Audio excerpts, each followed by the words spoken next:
বিসমিল্লাহির রহমানির রহিম।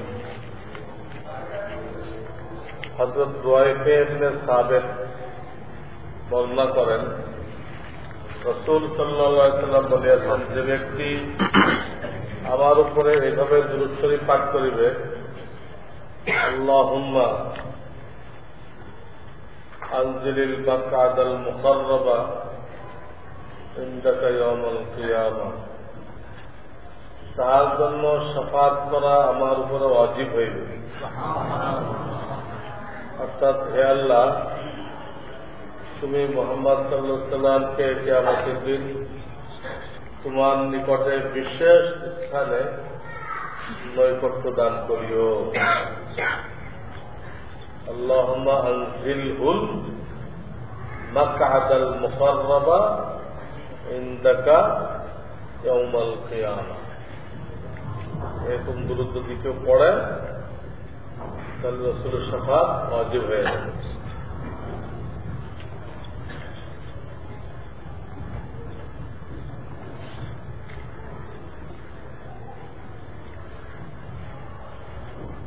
মৌলানা সাখাওয়াতুল্লাহ রাহমাতুল্লাহ বাংলাকে উচ্চারণ করছে, সব ভুল উচ্চারণ করছে।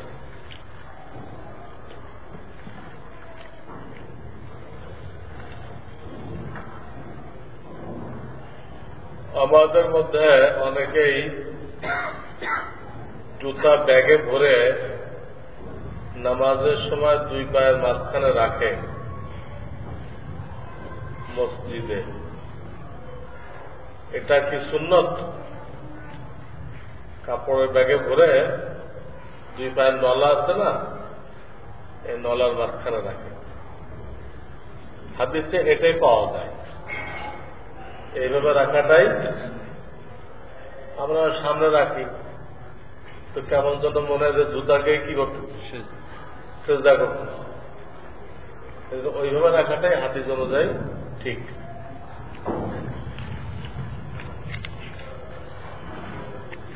আমি নামাজের শেষ রাকাত পাই, কিছু সময় থাকার পর ইমাম সাহেব সালাম ফেরান, তখন আমার আত্মায় তো পড়া শেষ হয় নাই। এমন অবস্থা আত্মায় তো পড়বো নাকি বাকি নামাজ পড়বো, এই অবস্থা আপনাকে আত্মায় তো শেষ করতে হবে। আব্দুহু রাসূল পর্যন্ত পড়া শেষ করতে হবে, এরপরে আপনি বাকি নামাজ পড়ার জন্য উঠবেন।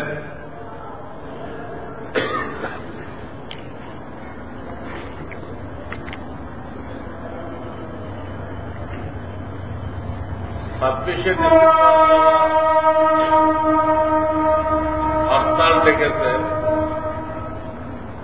তাদের মেহনত সহি কিনা? আসলে ইসলামী তরিকা যেটা, সেটা উচিত ছিল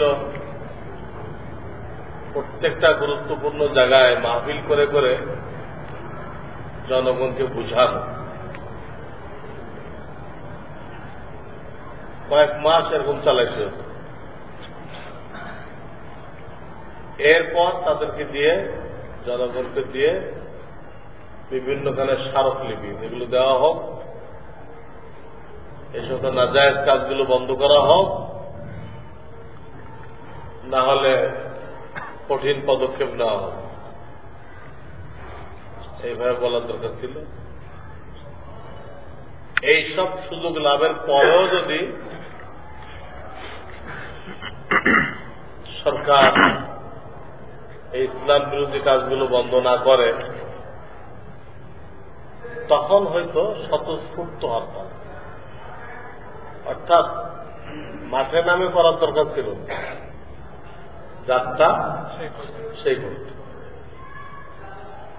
কারণ কয়েক মাস যখন প্রত্যেক মহল্লায় মাহফিল হবে যে এই কাজগুলো ইসলাম বিরোধী, এর প্রতিবাদ না করলে ইমানের মধ্যে কমজোরি আসবে। প্রত্যেকের দায়িত্ব এবার জনমত সৃষ্টি করতে পারলে তখন যে হরতাল হয় সেটা যায় না। কারণ যার গাড়ি সে নামাবে না, যার দোকান সে খুলবে না, ঠিক আছে। কিন্তু এখন যেটা করা হয় জবরদস্তি, কেউ নামাইলে পিঠায় ভেঙে দেওয়া হয়, আরো জনের গাড়ি ভাঙা, আরো জনের দোকান লুট করা, এটা তো ইসলাম অনুমোদন করে। হরতাল করতে হলে এমনভাবে করতে হবে যে প্রত্যেকে স্বতঃস্ফূর্ত ভাবে করে, কারো চাপ সৃষ্টি করে করার দরকার নেই, সেটা শরিয়ত সম্মত হয়। আর এরা যারা ডাকছে এরা কি করবে? গাড়ি বেরোলে ভাঙবে কিনা, না পাবলিককে দিয়ে স্বতঃস্ফূর্ত করেন, কোনটা এটা? তারা যতটুকু মিটিং ফিটিং করছে এমনকি আশা করা যায় যে পাবলিক নিজের উদ্যোগেই গাড়িও চালাবে না, দোকানও খুলবে না। এই পরিমাণ পরিস্থিতি তৈরি হয়েছে না, রাস্তায় নেমে গাড়ি ভেঙে তারা বন্ধ করবে। গাড়ি ভেঙে বন্ধ করলে তো শরীয়ত এলাও করে। ব্যাংকে চাকরিরত কোনো ব্যক্তি ব্যাংক থেকে লোন নিয়ে উত্তরাধিকার সূত্রে প্রাপ্ত হালাল জমির উপরে বাড়ি করেন, পরবর্তীতে ব্যাংকের চাকরির টাকা দিয়ে উক্ত লোন পরিশোধ করেন। বর্তমানে তিনি হালাল ভাবে চলতে চাচ্ছেন, উক্ত বাড়ি কি তার জন্য হালাল হবে? উক্ত বাড়ি ভাড়া দিলে ভাড়ার টাকা হালাল হবে কিনা? তো জমিনটা বলতেছে বাপের থেকে পাইছে, আর সুদ ভিত্তিক লোন নিয়ে বাড়ি বানিয়েছে। এখানে দেখতে হবে এই লোকটা থাকার আরো ব্যবস্থা ছিল কিনা। বিবি বাচ্চা নিয়ে পর্দা পুরুষদের সাথে থাকা এই বাড়ি ছাড়া পর্যাপ্ত ব্যবস্থা আছে কিনা। যদি থেকে থাকে তাহলে এই সুদভিত্তিক লোন নিয়ে বাড়ি করাটা সহি হয়। আর যদি এমন হয় যে তার আর মাথা বোঝার জায়গা নেই, মানবতা জীবন যাপন করতেছে, অন্য কোনো জায়গাতেও সুদ ছাড়া লোন পাইল, তাই সে অপারগ হয়ে ব্যাংক থেকে সুদভিত্তিক লোন নিচ্ছে। তাহলে এমন ব্যক্তির জন্য ওই বাড়ি করা সহি হয়েছে, যে অপারগ হয়ে গেল, হাজার অন্য ব্যবস্থা আছে, তার জন্য না জায়েজ হয়েছে। যে সকল কলেজ ভার্সিটিতে মহিলা শিক্ষিকা শিক্ষকতা করেন, সেখানে ছাত্রদের নজরের হেফাজতের সহি তরিকা কি? হ্যাঁ, সহি তরিকায় টাকানোর ধান করবে, টাকাবে না। শিক্ষিকাকে আমার বোঝাবে, আমি খুব দেখতেছি আপনি কি করতেছেন, আসলে কিছুই দেখতেছেন। হ্যাঁ, কারণ তো দেখা তো যায় না, যতই শিক্ষিকা হোক তত বিয়ে করাও যায় যে ছাত্রদের, ঠিক না? এর সাথে তো পর্দা করতে হবে, আর না তাকাইলেও নাকি তারা অসন্তুষ্ট হয়, এমন কবি। এই জন্য তাকানোর ভান করবে, কিন্তু তাকাবে।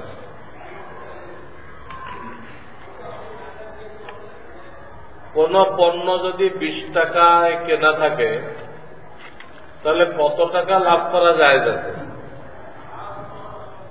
যদি অর্ধেক লাভ করি তাহলে তা জায়েজ হবে কিনা? তা শরিয়াতে ওইরকম হার ঠিক করে দেয় না, কত টাকা লাভ করতে হবে, এরকম হার বা পার্সেন্টেজ শরিয়াতে ঠিক করে দেয়। তো ওই জামানার যারা দিনদার জ্ঞানী তাদের উপরে ছেড়ে দিচ্ছে। তারা যদি বলে যে না, এটা ইনসাফ হল, তুমি যে লাভটা করলা কি হলো না, এত কম নেওয়া উচিত, সেটি প্রত্যেক জামানায় জ্ঞানী লোকেরা কতটুকু হারে লাভ নেওয়াকে ইনসাফ মনে করে, ওটা বৈধ। ওর থেকে বেশি লাভ করলে সেটা অবৈধ। কাজেই কিছু জ্ঞানী লোকদের সাথে যারা ব্যবসা বাণিজ্য সম্পর্কে ধারণা রাখে, এদের সাথে এই বিষয়টা ডিসকাস করতে হবে।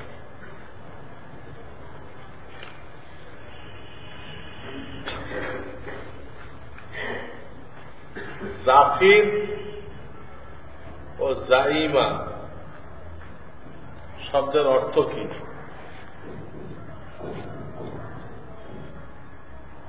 জাফির তো জফর থেকে হইতে পারে, জফর মানে কামিয়াবি, জাফের মানে যে কামিয়াবি অর্জন করেছে, এটা হইতে পারে। জাইমা আইন দিয়ে যদি হয়, জাইম মানে দায়িত্বশীল, তার স্ত্রীলিঙ্গ হল জাইমা, যা দিয়ে যা, জাইমা, যা আইন ইয়া মিম, জাইমা এটা অর্থ হইতে পারে, ইসলামী নাম হইতে পারে।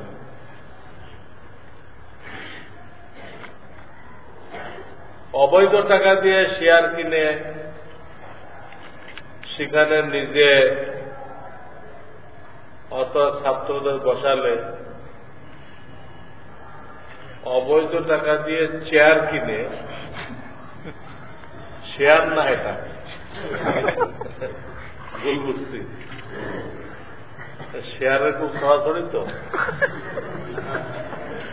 এমনকি ওই দিন দেখলাম অর্থমন্ত্রী একটা বয়ান দিচ্ছে, অর্থমন্ত্রী বয়ান দিচ্ছে যে কাগজের দাম না বাড়ায় আপনারা উৎপাদন বাড়ান, শেয়ার টাকা কাগজ, এর দাম না বাড়ায় কি করেন? উৎপাদন বাড়ান। এই কথাটা আগে ওনা বলার দরকার ছিল। শেয়ার বাজার মানে কাগজের দাম বাড়ানো, কাগজের দাম যদি বাড়াই দেওয়া হয় টাকাটা কার পকেট থেকে আসবে? কয়জন লাফালাফি করে, হ্যাঁ লাফালাফি করে কাগজের দাম বাড়াই দেবে, 100 টাকা শেয়ার 3000 টাকা করে দেবে। তারপরে ওই টাকাটা তাদেরকে দিবে কে? কয়টা ছাগল মিলে কাগজের দাম বাড়িতে পড়ে পড়বে। তারপরে মাঝখানে ওই লাভগুলো চক্কর খেয়ে গেছে, হ্যাঁ এদের সব টাকা তুমি শেষ, এখন পথে ফকির হয়ে গেছে। কে দায়ী? সে নিজেই দায়ী। সে কাগজের দাম বাড়াইতে গেল, মশলা বাদ দেন, অর্থমন্ত্রীটা ধরুন, অর্থমন্ত্রী বলছে যে কাগজের দাম বাড়াই লাভ নেই, আপনার উৎপাদন বাড়ান। সেও বুঝছে যে কাগজের দাম লাফালাফি করে ফালাফালি করে এই কাগজের দামটা বাড়াই। তাদেরকে টাকা কে দিবে? টাকাটা করতে কে আসবে? মাঝে মাঝে বাড়ায়, জোয়ারিরা টাকাটা বেড়ে যায়, দিলেও যে চেয়ারম্যান থাকে টাকা তো কেউ দিবে না, ও আবার বিরতি নিয়ে আসে, আবার লাফালাফি করে কিছু বাড়ায়, কিছু লোক টাকাটা খায়, আবার বিরতি নিয়ে আসে। বিরুতে না আনলে টাকা দিবে কি? তাহলে বিরুতে না আনে বাড়তি টাকাটা কে দিবে? হ্যাঁ ব্যবসায় লাভ হয়েছে, এই বছর শেষে তারা শেয়ারের দাম বাড়াই দিল, ঠিক আছে, করতেছে না। এই জন্য শেয়ার মার্কেটের যে ব্যবসা ডেলি কেনা বেচা হয়, শরিয়াতে জুয়া, এর কোনো ভিত্তি নেই। এখানে বলতে যে অবৈধ টাকা দিয়ে চেয়ার কিনে সেখানে নিজে এবং ছাত্রদের বসালে, ছাত্রদের পড়িয়ে যে টাকা পাওয়া যায় সেই টাকা বৈধ হবে কিন্তু চেয়ারের সাথে ওই টাকা ছাত্র পড়াইছে, বেতন কেটে চেয়ারে না বসলো, চকিতে বসলো না দাঁড়ায় বসলো,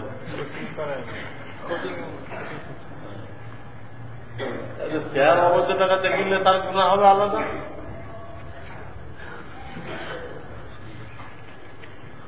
সেই পুরস্কার তো সব দেয়, জামা পরে এসে না অবৈধ, এই জামা গায়ে দিয়ে পড়াইলে ভালো লাগবে না, জামা গায়ে দিয়েছে, জামাটা কি অবৈধ করছে। এই সমস্যা তো সব জায়গায় আছে। নামাজ মুমিনের জন্য মেরাজ। এখানে মেরাজ দ্বারা কি উদ্দেশ্য? মেরাজ দ্বারা উদ্দেশ্য হল, মেরাজে আমাদের রসুল আল্লাহর সাথে কথা বলছিলেন না, নামাজও আল্লাহর সাথে কথা হয়। আপনি যখন বলেন আলহামদুলিল্লাহ রাব্বিল আলামিন, আল্লাহ বলেন হামিদানি আবদি, আমার বান্দা আমার প্রশংসা করবে। আপনি যখন বললেন আর রহমানির রহিম, আল্লাহ বলেন আসনা আলাইয়া আবদি, আমার বান্দা আমার খানা সিফাত বয়ান করবে। আপনি যখন বলেন মালিক ইয়াউমিদ্দিন, আল্লাহ বলেন মাজ্জাদানি আবদি, আমার বান্দা আমার বড়ত্ব পায়। আপনি এক আয়াত করতেছেন, ওদিক দিয়ে জবাব আছে, কিন্তু এটা দুনিয়াতে শোনা যাবে, কিন্তু একই করতে হবে, কিন্তু আল্লাহ রাসূল বলে গেছে। আপনি বলতেছেন, আল্লাহ বলতেছেন, তাহলে কত মকদ্দর হলো না? মেরাজে তো এটাই হয়েছিল। এদিক খেয়াল করে মেরাজকে কি বলা হয়েছে? হ্যাঁ, নামাজকে কি বলা হয়েছে? মুমিনের মেরাজ। তাছাড়া যে আত্মায়াতুলিল্লাহি ওয়াস সালাওয়াতু, পুরানো তো মেরাজে ঘটছে। আল্লাহর দরবারে পৌঁছার পরে নবীজি বললেন আত-তাহিয়াতু লিল্লাহি ওয়াস সালাওয়াতু ওয়াত তাইয়্যিবাত, সমস্ত মৌখিক ইবাদত, সমস্ত দৈহিক ইবাদত, সমস্ত আর্থিক ইবাদত হে আল্লাহ আপনার জন্য।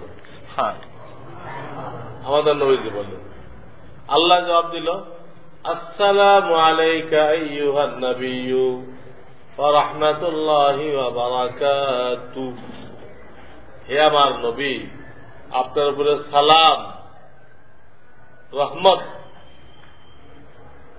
বরকত নাযিল হোক। কয়টা হলো?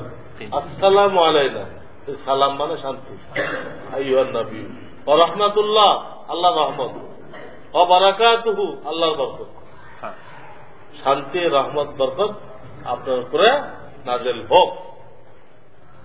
তখন আমাদের নবীজি দুনিয়াতে উম্মত রেখে গেছেন, তাদেরকেও এই রহমত বরকতে সামিল করতে চাইলেন। সামিল করতে তখন তিনি আল্লাহর কাছে এই ফরিয়াদ করলেন আসসালামু আলাইনা, আল্লাহ শান্তি আমার উপরে হোক, ওয়া আলা ইবাদিল্লাহিস সালিহিন, আর দুনিয়াতে তোমার যে নেক বান্দা রেখে আসছে ওদের পরেও হোক। তা আল্লাহ এটা মঞ্জুর করলেন। দুজনের কথাবার্তা হলো, তো সমস্ত ফেরেশতারা বলে উঠল আশহাদু আল্লা ইলাহা ইল্লাল্লাহু ওয়া আশহাদু আন্না মুহাম্মাদান আবদুহু ওয়া রাসূলুহু। তো ফেরেশতারা বলে এই পুরো কথাগুলো কোথায় হয়েছে? ওটা ওরা নামাজে পড়ে কিনা? ওই দিক দিয়ে নামাজটা কি? তাহলে কয় দিক দিয়ে হলো?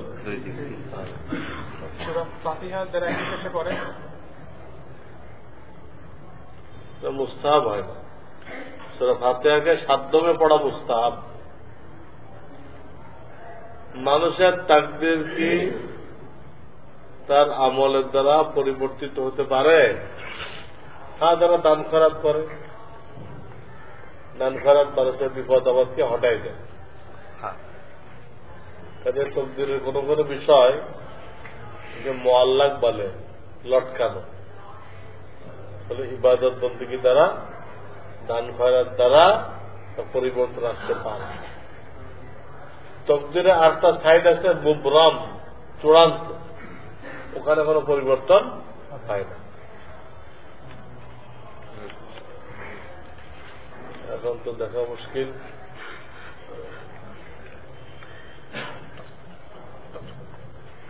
আল্লাহর অবস্থান,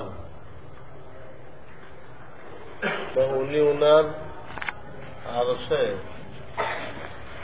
নাকি মহাবিশ্বের সার্বত্রিক, এবং সব জায়গায় মহাবিশ্বের সর্বত্র সব জায়গায় আল্লাহর অবস্থান, অর্থাৎ আল্লাহকে বিরাজমান মনে করা তা সহি না। আল্লাহকে আরশের উপরে ধরতে বলা হয়েছে। সূরা মুলকের ভিতরে বারবার আছে আম আমিনতুম মান ফিস সামা আইয়াকসিফা বিকুমুল আরদ, তোমরা কি নিশ্চিন্ত হয়ে গেছো আসমানওয়ালা থেকে যে তিনি তোমাদেরকে জমিনে গেড়ে দিবেন?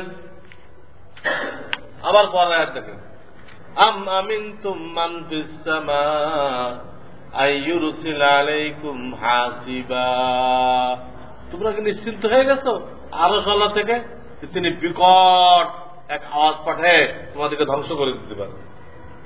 প্রত্যেকবার কি বলা হয়েছে? মান ফিস সামা,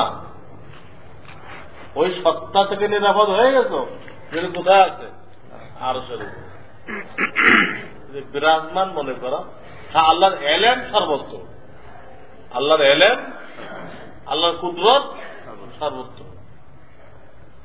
আল্লাহ তার এলেম দ্বারা, কুদরত দ্বারা, তার সাহায্য দ্বারা আমাদেরকে পরিবেষ্টন করে দিয়েছে। আল্লাহ সর্বত্র, এ কথাটা ঠিক না। কেউ কেউ তাহলে আল্লাহ টয়লেটের মতো আল্লাহ আছে, নাউযুবিল্লাহ, বিরাজমান কথাটা ঠিক না। আল্লাহ তার কুদরতের সাথে আসমানে আছে। বরং একটা হাদিসের মধ্যে আছে যে লক্ষ লক্ষ পর্দা দ্বারা, নূরের পর্দা দ্বারা আল্লাহ তাআলা নিজেকে বেষ্টন করে রাখছে, লক্ষ লক্ষ নূরের পর্দা দ্বারা। ওই হাদিসে আছে যদি পর্দাগুলো না থাকতো তো আল্লাহর তাজাল্লিতে এই মখলুক ধ্বংস হয়ে যেত। আল্লাহর তাজাল্লিতে মখলুক কি হয়ে যেত? ধ্বংস হয়ে যেত। মখলুককে বাঁচানোর জন্য তিনি অসংখ্য নূরের পর্দা দিয়ে নিজেকে বেষ্টন করে থাকতেন। যদি বিরাজমান হতো তা তোমরা ধ্বংস হয়ে যেত। তার তাজাল্লির কারণে কি হইত? ধ্বংস হয়ে যেত। এই কথাটা ভালো। সুবহানাল্লাহ ওয়া বিহামদিহি, সুবহানাল্লাহ ইয়া হাইয়্যু ইয়া কাইয়্যুম, ইয়া হাইয়্যু ইয়া কাইয়্যুম برحمتك نستغيث أصلح لنا شأننا ولا تكلنا إلى أنفسنا طرفة عين يا أول الأولين يا آخر الآخرين يا ذا القوة المتين يا راحم المساكين يا ناصر المظلومين يا حي يا قيوم برحمتك نستغيث أصلح لنا شأننا كله ولا تكلنا إلى أنفسنا طرفة عين سبحان ربك رب العزة عما يصفون وسلام على المرسلين الحمد لله رب العالمين.